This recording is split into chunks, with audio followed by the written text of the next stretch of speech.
Bom, para entender um pouco melhor o que de fato está acontecendo com o câmbio, eu vou trazer quem entende disso muito melhor que eu, trazer o meu querido amigo comentarista de economia, que daqui a pouco vai estar na UERJ e faz a gentileza de estar aqui conosco.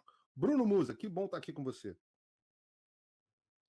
Prazer todo meu, Paulo. Sempre um imenso prazer estar com você. Obrigado pelo convite, com toda a tua audiência aí. Eu que agradeço. Bruno, afinal, dólar disparando hoje caiu um pouquinho, ontem bateu recorde histórico acima do que dos sonhos mais molhados de qualquer especulador do mercado. O que está acontecendo? É ataque especulativo ou tem razão de ser? Bom, hoje acabou de ser aprovado, enquanto você estava fazendo a abertura do programa, não sei se você acompanhou, a PEC que você estava fazendo a brilhante apresentação que eu estava acompanhando, foi aprovada a PEC em primeiro turno na Câmara, ainda tem aprovação do segundo turno para depois ir ao Senado. Então, nesse momento que nós estamos falando, o dólar deu uma boa, de uma recuada, está caindo 2% agora, ele bateu uma máxima hoje, o futuro, tá? Eu estou falando de quase 6,31 e agora sendo negociado a 6,12. Então, está sendo um belo de um recuo, as curvas de juros que chegaram a subir 3% pela manhã, estão caindo 1,3% agora. Mas eu espero que o brasileiro não tenha tanta memória curta como a gente costuma ver, né? O que está trazendo agora de queda hoje é algo irrisório frente a toda a alta que tem, porque, de novo, o problema não está sendo endereçado. Basicamente, o que a gente vê de aprovação agora dentro dessa PEC, tem algumas questões importantes. Parece que em primeiro turno foi aprovada a questão dos super salários, onde você limita, incluindo os penduricalhos, os super salários atrelado à máxima do que é o judiciário, de 44 mil e alguma coisa. Então é importante que nós tenhamos em conta um ponto que, na minha opinião, e na grande maioria, inclusive, de muitos economistas que apoiaram esse nefasto governo, é justamente o ponto de endereçar os gastos de saúde e educação que deveriam ser desvinculados à receita líquida corrente. Então, o governo estimula o crescimento do PIB. Você sabe muito bem que a conta do PIB é gastos governamentais, mais gastos privados das famílias, mais investimentos, mais a balança comercial. Se você endivida o governo e transfere dinheiro para a população, você já tem essa equação muito superavitária. Você estimula o PIB, ele vai crescer. Quando você estimula o PIB, parece que está tudo bem e a receita cresce. Então, aumenta a receita, ele tem que aumentar os gastos deles. Entramos nessa dinâmica desse ciclo perverso econômico, onde o endividamento continua crescendo, e é o que está acontecendo. E para finalizar, eu não conheço nenhum país no mundo onde o salário dos aposentados, ou melhor, os benefícios, quanto que um aposentado ou pensionista recebe, ele tem a ver com um crescimento real e não apenas a correção pela inflação. E quando você olha o salário mínimo, também todas as regras alteradas pelo PT, ele tem um crescimento de inflação mais o crescimento do PIB de 2 anos anteriores. Ou seja, é uma dinâmica perversa das contas públicas que, quando você sobe o salário mínimo, você sobe de toda a camada, aposentados, pensionistas, bolsistas, Bolsa Família, BPC, etc. e tal, e isso joga essa dinâmica da dívida para cima. Dívida para cima significa você emprestar dinheiro para alguém que é mais endividado. Você cobra mais juros a um prazo menor. É isso que o mercado está dando, precificando a valor presente a perspectiva do endividamento futuro que não para de crescer. Opa, desculpe interromper o seu vídeo, mas desde 2022 eu continuo com as contas bloqueadas e o passaporte cancelado pelo Xandão. Se você aprecia o meu trabalho e tudo que eu faço pela liberdade de expressão, tem um lugar onde você pode se tornar meu apoiador com uma pequena quantia por mês. Acesse www.paulofigueiredoshow.com e torne-se meu apoiador, e aí você vai receber conteúdos exclusivos e desconto nos meus cursos. Ou então você pode se tornar meu patrono Gold e passar a me pautar, tem reuniões comigo, você entra para o meu grupo de WhatsApp, que eu uso sempre. O link para tudo isso está aí na descrição. Foi muita coisa de economia, Bruno. Vou baixar vou dumb down aqui para as pessoas que estão em casa, que estão menos acostumadas com os jargões econômicos. Vamos lá. Então, o que você está dizendo para a gente é que o que está acontecendo não é um ataque especulativo. O mercado, e esse mercado, como o Galipo diz, não é algo monolítico, são pessoas tomando decisões o tempo inteiro, pensando no melhor para si mesmo, pensando nos seus melhores investimentos. Eles estão vendo que algo não vai bem na economia do Brasil. Uma dessas coisas que não vai bem na economia do Brasil é a trajetória do quanto que o governo tem gastado. É isso que você está explicando para a gente? Exatamente isso. Vamos lá. Então vamos tentar traduzir de forma simples. Primeiro ponto, não é especulação. Eu fiz um vídeo agora que vai ao ar no meu canal amanhã, Paulo, que eu peguei vários momentos da história argentina, do Hugo Chávez e do Maduro. Todos eles, em momento de crise, falam que a culpa é do especulador e a culpa é do mercado. Isso é uma retórica, uma narrativa que eles precisam justificar para colocar a culpa em quem não tem, porque o culpado é ele mesmo. Vamos traduzir basicamente. Se você ganhar 10 e gasta 12, você precisa achar 2 para fechar a tua conta todo mês. Se você não tem reserva, você precisa achar alguém que te empreste esses R$ 2. No primeiro mês você consegue, no segundo mês você consegue, no terceiro, sucessivamente, você vai se endividando mais, porque todos os meses você está precisando de dinheiro emprestado para cobrir esse rombo, e quanto mais endividado você fica, e não dá nenhuma perspectiva de que você vai cortar os seus gastos para equilibrar, pelo menos, gasta 10 e ganha 10, os juros, ou seja, aquilo que as pessoas, os investidores que estão dispostos a te emprestar dinheiro, cobrarão como juros para te emprestar o dinheiro, cada vez é maior. Essa dinâmica de juros não para de escalar e subir se o governo não dá uma sinalização: ei, eu vou cortar meus gastos. Porque, caso contrário, se eu continuo gastando mais, me endividando mais, e os juros na dívida que eu venho tomando só vai crescendo, significa que vai chegar um momento que eu não consigo mais pagar a minha dívida. E aí você não acha mais pessoas dispostas a emprestar o dinheiro para você, porque você sabe que mais cedo ou mais tarde você vai tomar calote. Ele não mais conseguirá honrar os compromissos. E é essa dinâmica que a gente que estamos encaminhando. Eu acho que está longe do Brasil dar calote na sua dívida, a gente pode falar sobre isso, mas nós estamos acelerando em direção a um processo de argentinização que muitas pessoas riram quando o Paulo Guedes falou sobre isso. É um processo que o mercado, ele olha a perspectiva. Não adianta olhar, o crescimento desse ano foi tanto, anabolizado por gastos públicos. Qual é a perspectiva? E a perspectiva ela é sombria por conta do endividamento maior. Mas está havendo fuga de capital do Brasil, Bruno? O dinheiro está saindo do Brasil? Vamos lá, o balanço de pagamentos é uma conta ainda superavitária no Brasil, que é o que mede a relação que o Brasil tem com o exterior em várias frentes, em várias contas. Basicamente, a conta comercial, que é uma das contas, a balança comercial, que é uma das contas do balanço total de pagamentos, ela é muito superavitária. O Brasil exporta mais do que importa, então entra dinheiro. Ele exporta mais do que exporta. Mercadorias. A balança de serviços, o Brasil é deficitário. Ele importa mais do que ele exporta. Contrata mais serviços do exterior do que é contratado, empresas brasileiras são contratadas para prestar serviço no exterior. Perfeito. Agora, um dado importante foi, pela conta financeira, dinheiro mesmo que entra e sai de brasileiros, nós tivemos a maior fuga de capital desde 1982 em 2024 dentro da balança de pagamentos. Desde 1982. Então, a balança total, ela ainda é superavitária. Mas as contas importantes, balança comercial de exportação e importação, ela é superavitária, mas menor do que do ano passado. A conta financeira saiu mais dinheiro desde 1982. E o investimento estrangeiro direto, ou seja, investidores estrangeiros no Brasil, ainda é superavitário, está em 70 bi mais ou menos até o momento, mas também é algo menor do que foi no ano passado. Então, começa a chamar a atenção. Mas, de novo, ainda há um superávit, um saldo positivo dentro da balança total de pagamentos. Na parte de investimentos, renda fixa, fundos, nós estamos com uma fuga já de 33 bilhões de reais no ano de 2024. Essa que é a grande pergunta, né? Porque balança de serviço e balança comercial mostra a dinâmica do Brasil de exportação, tem muito a ver com safra, tem muito a ver com preço de commodities, tem muito a ver com demanda exterior, tem menos a ver com o país, né? Talvez seja a última a sofrer, desde que o país esteja ainda com mínimas condições produtivas, não tiver uma guerra, etc, etc, ela é menos, digamos assim, impactada pelo cenário de confiança do investidor internacional.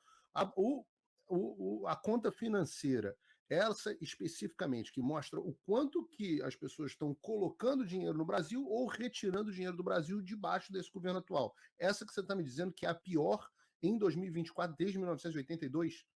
Desde 1982. Se você Ou seja, colocar. eu nunca vivi, eu nasci em 83, eu nunca vi, é a pior da minha vida. Ontem eu estava na televisão americana e eu estava dizendo que o Brasil vivia a pior situação que eu já tinha visto na minha vida. Aparentemente, os investidores concordam com isso, né? Em termos reais, eles estão tirando dinheiro como nunca tiraram desde 1982. Aí a pergunta para você é como pode a comentarista de economia da Globo News e a Dani Lima dizerem que não há razão para isso estar acontecendo? Eu te mandei a matéria aí, tá? Tá no teu WhatsApp. O saldo líquido negativo dos primeiros 10 meses do ano pela conta financeira foi de 56 bilhões de reais. É a maior desde outubro de 1982. O que eu acho é uma resposta que você também... Eu vou mandar aqui pro Bruno, para colocar na nossa tela, Bruno. Coloca aí quando chegar para você. Você, como bom conhecedor, eu acho que você vai conhecer também o Alfredo, que ele era um dos grandes operadores de dólares de tesouraria do Bradesco na época. Vale a pena segui-lo também no X, Alfredo Siqueira, e ele falou uma coisa importante numa resposta a um tweet, um post lá no X da Miriam Leitão. A militância dessas pessoas não permite que elas vejam os fatos. Ou então, descaradamente, você tem uma distribuição ali de benesses em que ela passa a ser um braço por completo do que hoje muitos já chamam de rede estatal do Lula, que é a Globo News. Porque uma coisa é você ter uma ideologia diferente, e está tudo bem, eu acho que nós precisamos ter pessoas que pensem diferentes para nós entrarmos num debate positivo e engrandecermos um país, engrandecermos a todos nós como seres humanos. Outra coisa é você discutir dados. Discutir dados, você está relativizando a verdade. Quando você não acredita em mais nada, você não consegue distinguir o bem e o mal, ou a verdade da mentira. E, consequentemente, aí você consegue manipular essas pessoas por completo. Então, a única coisa que eu vejo é ou conivência, porque eu não acredito na ignorância delas, então eu vejo conivência com irresponsabilidade nos pontos. Veja aí. Então, essa matéria do próprio Globo, eu que não sou leitor, mas nem assinante, obviamente, mas eu quis pegar justamente deles para verem que, de novo, não estamos pegando de uma revista que dizem que é alinhada a nós, é Oeste, a Gazeta do Povo. Não, está aí do Globo. Então, esses são números, 56 bi desde 1982. Então, acho que vale a pena entendermos esses detalhes que, de novo, para mim, é uma militância cega que não está lá para informar, está lá para nitidamente tergiversar a verdade e tentar manter a massa manipulada. Eu acho impressionante porque 1982, por um acaso, foi até governo do meu avô, e foi a crise do balanço de pagamentos no Brasil quando os Reaganomics foram implementados e os Estados Unidos levaram a taxa... Você teve dois problemas, né? Segunda crise do petróleo, que foi maior do que a primeira, né? E você teve os Reaganomics, né, com a taxa de juros americana chegando a 12%, 13%, depois chegou até perto de 20%. Então a fuga de capital não era só pelo problema fiscal que o Brasil estava vivendo sim naquela época, né, muita obra que o Geisel deixou, aquele desenvolvimentismo dos militares, eu me lembro disso, meu avô reclamar, é muita obra que eu tenho que terminar, então as contas públicas entraram ali em desarranjo, e para piorar, o governo americano, o Ronald Reagan, começou a implementar ali os Reaganomics e todo o dinheiro do planeta Terra foi para os Estados Unidos, né? Porque você imagina, tem gente rica até hoje com a aplicação do Tesouro Americano pagando 15% ao ano. Imagina se isso acontecesse hoje, o que ia acontecer, né? O dinheiro do planeta Terra inteiro ia para os Estados Unidos. E o Brasil hoje, sem esse cenário, vive uma situação pior do que a gente vivia na pandemia e pior do que a gente viveu nessa crise dos Reaganomics de 82, ou comparável que a gente viu na crise dos Reaganomics de 82. Absolutamente chocante. O que esse pacote que foi aprovado, o que essa PEC aprovada na Câmara agora faz, Bruno? Bom, 2 pontos importantes que ela passou, vamos lembrar que foi em primeiro turno, então ainda tem o segundo turno e depois ela iria para o Senado, né, ou irá para o Senado. Foram 344 votos a favor contra 154 contras, e 2 pontos importantes. O primeiro deles, basicamente, é sobre o salário, como eu falei, o salário máximo do funcionalismo público, em que ele fica atrelado a esse teto de R$ 44.000, R$8,52. R$ 44.000. Duvido que valha para o judiciário. Isso, exatamente, é o que vale para o judiciário. O que acontece Duvido que valha. Duvido que valha. Na Eu também, prática, eles vão dizer que tem férias, que não sei o quê, que o cara está acumulando no TSE e que aí está acumulando 2 varas diferentes. Se eu olhar os salários, não só do Poder Judiciário, os procuradores também do Ministério Público, você cai para trás. Todo mundo ganhando mais de 100 conto. Exatamente, é bem isso mesmo. E nós temos, eu fiz um vídeo falando sobre isso, que eu peguei os dados do IBGE, mostrando que o funcionalismo público, 70% dele tem estabilidade, 70%. Isso inclui uma série de cargos administrativos, secretária, copeira, como se não existisse no mercado privado de forma muito mais barata, né? Ou seja, é uma bizarrice em que o funcionalismo público no Brasil, com quase 13 milhões de pessoas, consome 14,5% do PIB. Você pega a média da OCDE é 9%, no Chile são 6%, no México 5%. Então a gente vê que é uma desproporção absurda e não é a grande massa de funcionalismo público não, hein, Paulo? Nós estamos falando da elite do funcionalismo público que consome lá seu Pareto, 80% do consumo vem de 20% dos funcionários, né? Que estão lá nos altos cargos do judiciário, do legislativo. E vamos lembrar que nós temos o judiciário mais caro do planeta Terra, 1,6% do PIB de custo, para trazer ineficiência, censura, sem respeito à Constituição, tudo aquilo que a gente já sabe. Mas, bom, na regra, o que foi aprovado, e veja, só um parênteses mais, veja como a regra no Brasil não vale nada. Quando eu li isso, a primeira sensação que eu tive foi, eles vão achar um caminho ali para enganar. Foi exatamente o que você quis dizer no teu comentário. Então, a falta de confiança que nós temos na regra brasileira, ela é tanta. Imagina um cara que vem para colocar bilhões de reais aqui. Então, o cara olha e fala, bom, será que faz sentido? Mas, bom, vamos ler a regra como um todo. A regra significa que, hoje, como é que está funcionando hoje? O teto é 44, só que os tais penduricalhos, que faz com que o salário suba 100, 200, 300, e tem alguns que chegam a receber mais de 1 milhão por mês, os penduricalhos, que também não são tributados, não entrem nesse teto. O que supostamente foi aprovado é que, agora, nessa PEC, os penduricalhos entrariam dentro dos 44. Estou contigo. Duvido por completo. Vamos ver como eles vão fazer, mas a regra é essa e teria que ir para o segundo turno. E o segundo ponto importante foi a questão do repasse para o Fundeb, o Fundo de Educação Básica, em que o governo queria que tivesse um transbordo, ou seja, um repasse de 20% do que a União passa para o Fundeb, e agora será de 10%. Então, isso acabou sendo ruim também, porque abre mais espaço para o governo gastar mais por fora do orçamento, algo técnico também aqui, que caberia a gente entrar, ou seja, os chamados gastos parafiscais. O governo acha mecanismos, assim como a Dilma fazia, e hoje esses gastos que eles acham mecanismos de não passar por dentro do orçamento, mas por fora do orçamento, já está estimado em 100 bilhões de reais, então tudo isso incrementa a dívida como um todo. E aí outros pontos que foram aprovados dentro desse primeiro turno foi basicamente o abono salarial, em que, se aprovado no segundo turno e no Senado, pessoas que ganham até 2 salários mínimos não mais teriam acesso ao BPC, ao benefício de prestação continuada, ao abono salarial, e sim pessoas que recebem até um salário. Quanto isso economiza, Bruno? Isso tudo aí. Vamos lá, se tudo isso for aprovado, do abono salarial são 18 bilhões de reais em 6 anos. Vamos fazer, segundo a ministra Tebet, 18 bi em 6 anos dá quanto por ano? 18 em 6 vai dar 3 por ano. 3 bi por ano. Segundo a Tebet, hein? Eu adoro os apelidos. Eu tô otimista. 18 bi em 6 anos. Okay. Qual que é mais? Segundo a Tebet, os gastos com vinculação da Previdência, como eu falei, ao salário mínimo, custa 1 trilhão e 300 bilhões em 10 anos.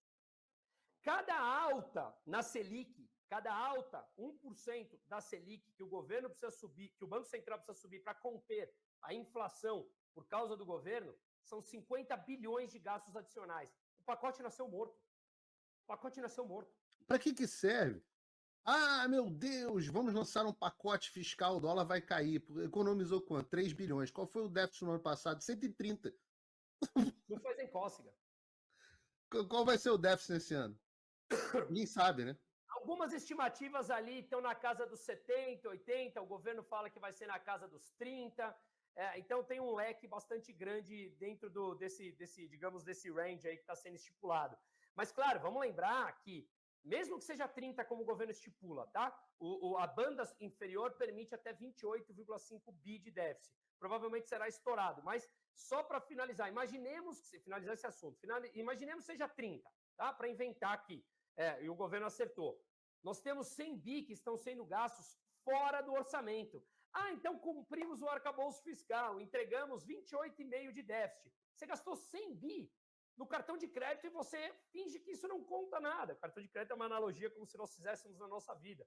Ou seja, você está inventando formas de gastar que não entra no orçamento, basicamente entra no orçamento que é despesa primária. Ele coloca lá na contabilidade como despesa financeira, ele joga o dinheiro para o BNDES empresta esse dinheiro subsidiado e entra como despesa financeira e não é computado para fins do arcabouço fiscal. Mas está sendo gasto em forma da dívida. E aí você me pergunta, bom, então por que o dólar está caindo 2% hoje? O dólar subiu até ontem 30% no ano frente ao real. Um respiro de 2%, quando o governo dá a entender que aprovará qualquer mínimo pacote, é alguma coisa. Tá bom, não está caindo mais 29%, está caindo 27% real no ano. Também não significa absolutamente nada. O mercado no pânico pode ter puxado a mais, a menos, não dá para saber quanto que é o teto disso, mas significa que a gente continua tendo uma moeda que perdeu 27% do seu valor de compra se nós olharmos apenas em 2024. Sabe que eu tenho uma medida que pode ajudar muito o dólar a chegar a patamares mais baixos, uma medida rápida, eficiente. É só o Lula bater a cabeça de novo e ser hospitalizado. E rapidamente o dólar cai, a curva de juros também cai, a bolsa sobe. É a melhor medida que pode acontecer, o Lula bater com a cabeça mais uma vez. Bruno Musa, muito obrigado. Daqui a pouco as pessoas podem te acompanhar no Oeste, né? Pode, às 4 horas, das 4 às 5h30, de segunda, terça e quinta, eu estou lá no Oeste. Só vou deixar uma provocação, no bom sentido final, para a gente começar a levar em consideração aqui. O que nos leva a crer que o Lula realmente vai mudar de ideia aos 80 anos de idade e apresentar um pacote de corte de gastos faltando um ano para as eleições? Portanto, gente, até faço aqui o meu jabá, se quiserem entrar, se me permite, Paulo, lá no meu site, brunomusa.com.br/investimento, porque eu falo ali com pessoas para entender o perfil de cada um de investimento, porque, no fundo, Paulo, é o seguinte, desde 1º de julho de 1994 até hoje, o real perdeu 96% do seu poder de compra. Com R$100 comprava, hoje você compra mais ou menos R$13,87. Se proteja, gente. O que não subestime o nosso inimigo. O nosso inimigo, ele sempre falou lá atrás, há 30 anos atrás, que o objetivo era a tomada do poder. Não era simplesmente estar lá. O poder, ele está há 30, 40 anos andando, seja o Teatro das Tesouras com o PSDB, com o PT, está caminhando, as coisas estão andando, então conheçamos um pouco da história para entender o que está acontecendo e a gente, para que a gente consiga se proteger um pouco. E mais, deixo aqui o meu mais sincero pedido, que cada um não deixe de discutir política, economia, com a pessoa próxima a você, se posicione, fale, porque afinal de contas, gente, a situação ela é crítica. Bruno Musa, olha, um Feliz Natal para você e um próspero 2025, que o dólar não chega a R$7. Para todos nós, Paulo, meu muito obrigado pela oportunidade e a todos que estão nos escutando. Um ótimo Natal aí para todo mundo e para a família. Olha, obrigado, um abraço, Bruno. Olha, eu quero dizer para vocês, é isso que o Bruno Musa falou, esses pacotes do governo são o famoso me engana que eu gosto. E meu problema com essa turma do mercado financeiro é que eles realmente precisam de razão para poder haver flutuação. De fato acontece, o cara precisa que haja uma quedinha, hoje tem uma desculpa para dar uma vendidinha, hoje tem uma desculpa para dar uma compradinha. Né? O pessoal ganha muito na oscilação. No fundo, no final das contas, por isso que é importante você olhar investimento sempre na curva de médio prazo, pelo menos, você vai olhar que não tem nada, não tem nenhuma mudança na trajetória do Brasil. Não vai ser, o que ele falou, o Lula aos 80 anos de idade agora vai ser fiscalmente conservador. Isso é uma absoluta loucura.